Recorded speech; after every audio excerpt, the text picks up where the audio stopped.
Hello everyone, ఈరోజు వీడియోలో అయితే కొబ్బరి చట్నీ ఎలా చేసుకున్నామో ఈ వీడియోలో చూసేద్దామా.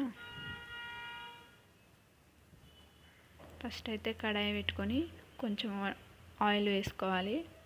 తర్వాత శనగపప్పు 1 టేబుల్ స్పూన్, మినప్పప్పు 1 టేబుల్ స్పూన్ వేసుకొని దోరగా వేయించుకోవాలి. తర్వాతకైతే మీకు కారం సరిపడా ఎండుమిరపకాయలు, కొంచెం జీలకర్ర వేసుకొని వేయించుకోవాలి.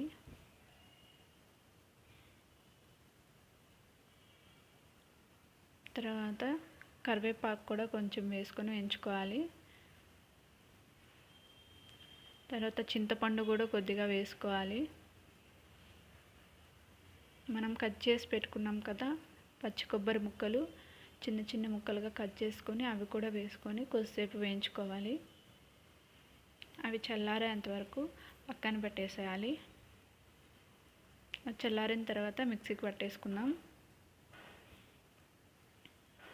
ఇక మధ్యలో ఒకసారి ఆపి కొంచెం వాటర్ వేసుకొని మిక్సీకి పట్టేసుకుందాం.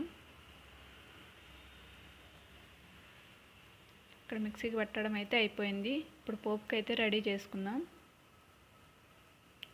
ఆయిల్, జీలకర్ర, ఆవాలు, కొంచెం కరివేపాకు, 2 ఎండుమిరపకాయలు వేసుకొని పోపు పెట్టేసుకుందాం. మిక్సీలో కొన్ని వాటర్ వేసి కడిగేసి అందులో పోసుకుందాం. కొంచెం కొత్తిమీర కూడా వేసుకోవాలి. అంతే అండి, సింపుల్గా అయిపోయింది కదా. ఈ కొబ్బరి చట్నీ అయితే చాలా టేస్ట్గా ఉంటుందండి. రైస్లోకైనా బాగుంటుంది, ఇంకా దోశ, ఇడ్లీలోకి కూడా చాలా బాగుంటుందండి. మీకు నచ్చితే కనుక లైక్ చేయండి, షేర్ చేయండి, కామెంట్ చేయండి. Thanks for watching. Please subscribe my channel.